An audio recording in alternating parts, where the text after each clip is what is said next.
What simple advice has significantly improved your life? If you can't overcome fear, be afraid and do it. My anxiety and panic attacks often paralyze me, convincing me that I can't do anything. This statistic has helped me a lot to overcome those feelings and feel more in control of the situation. Accepting that I'm uncomfortable, I focus on things that make me smile, no matter how small, like a perfect cup of coffee or a good book. It's amazing how little things can make your day better. The best time to plant a tree was 20 years ago. The second best time is today. This applies to many things. In my case, it was cognitive behavioral therapy and medication for my disorder. You don't have to love everything about yourself. This advice helped me radically accept what I can't control. Don't take too personally how people treat you. It reflects who they are, not who you are. Don't spend too much time regretting the past. Use those moments to improve your future. It's better to be alone than to waste energy on people who make you feel lonely. Always remember the consequences your actions might lead to. My teacher told me this in third grade. Never take criticism from those whose advice you wouldn't accept. Criticism is a strange thing. I remembered a story about a young artist showcasing his work for the first time when a famous critic approached him. "Do you want to know my opinion on your creation?" "Yes," the artist replied. "It's worthless," said the critic. The artist answered, "I know, but just tell me anyway." Better to ask something silly than to do something silly. Wow, that's really great advice. Sometimes I find it hard to ask a silly question in an online meeting at work. Lately, I've been pushing myself to ask, but I still get nervous. Overall, it's good advice to remember for next time. Especially at work where there's little room for error, like for me. If you don't know something, it's better to ask than to take a chance with negative consequences. Always choose to be a learner and surround yourself with people wiser than you. That way, you'll truly learn something new. The best response to a compliment is simply thank you. Always put your keys in the same place. While wishing to warm others, don't burn yourself out. My husband always says, "Before helping others, help yourself." I tend to push myself to burn out for others often. The reminder that if I burn out, I can't help anyone is often enough to hold back at the right moment. I lived 89 years worrying about things that never happened. Words from my fisherman friend, a World War II veteran. There was a quote from Seneca that goes something like, "In our imagination, we suffer more than we do in reality." I think the meaning is the same. Our worst fears lie in expectation. Don't compare your behind-the-scenes life to someone else's highlight reel. This advice helped me start appreciating my own journey and achievements instead of feeling inadequate all the time. Comparison is the thief of joy. You need to love yourself more than you need others to love you.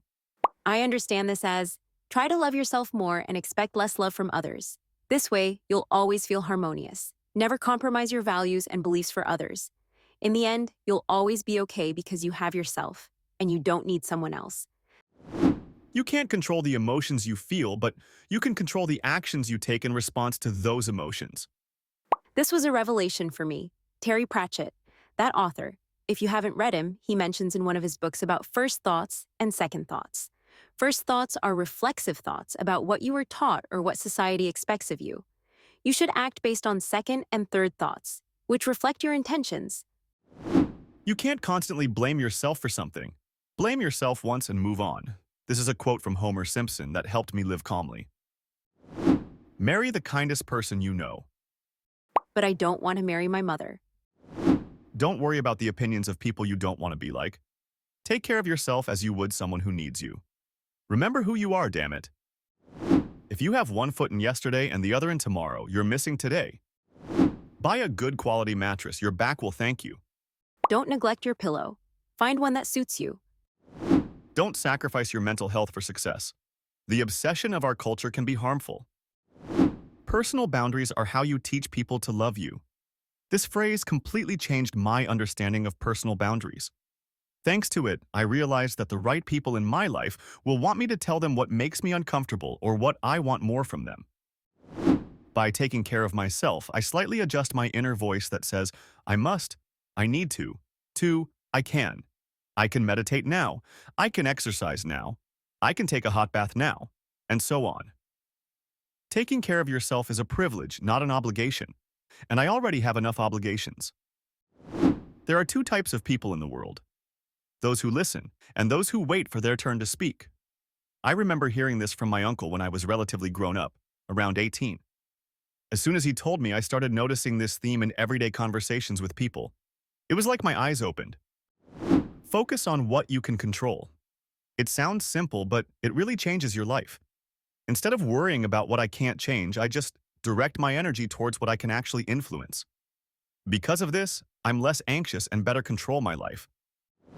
Solve problems as they arise. If you hesitate to avoid pain, it will lead to even more pain.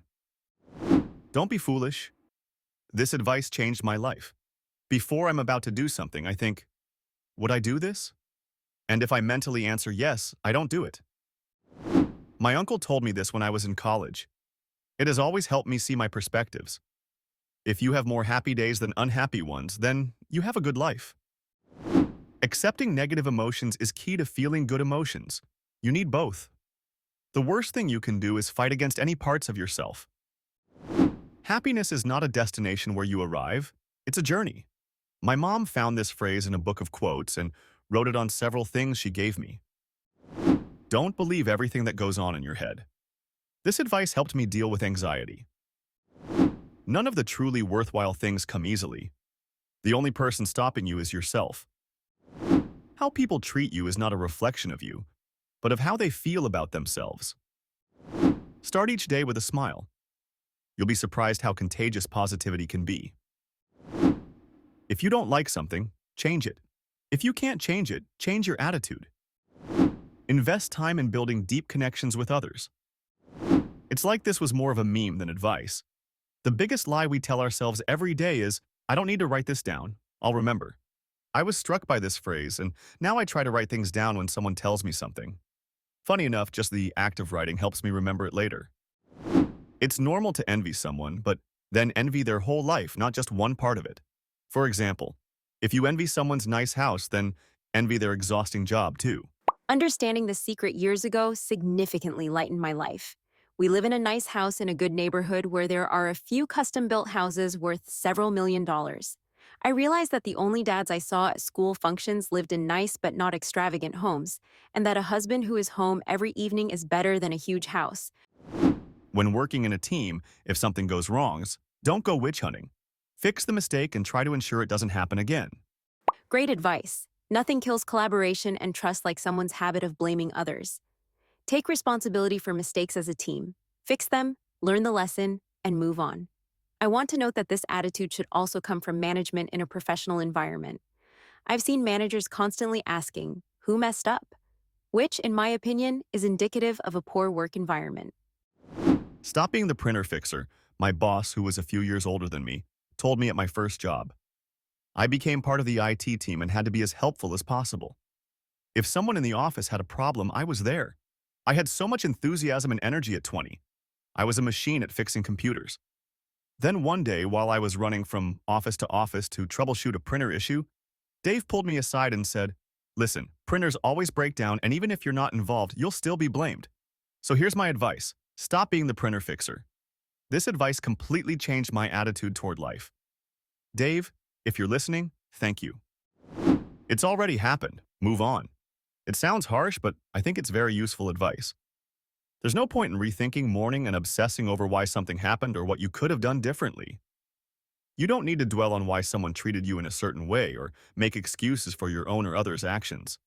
It's already happened. The deed is done. Now you just need to move forward and focus on the present and future. Be optimistic and don't force yourself to get upset, angry, or waste time and energy on things you can't change. My then 8-year-old niece told me how she sat with her pet when it was dying. For over 40 years, I've always been too sensitive about such things. I couldn't stay in the room when the vet put an animal down. My niece told me it's very important to give your pet comfort and love as it leaves this life. A couple of years ago, my pet died. When he was dying, I remembered my niece and decided to stay with my wonderful little dog in his last moments. I placed my hand on him and felt him leave. It was hard, but in that moment I knew I comforted him in his final moments, all because my niece gave me the strength and inspired me. Never again will I leave a pet alone at such a moment,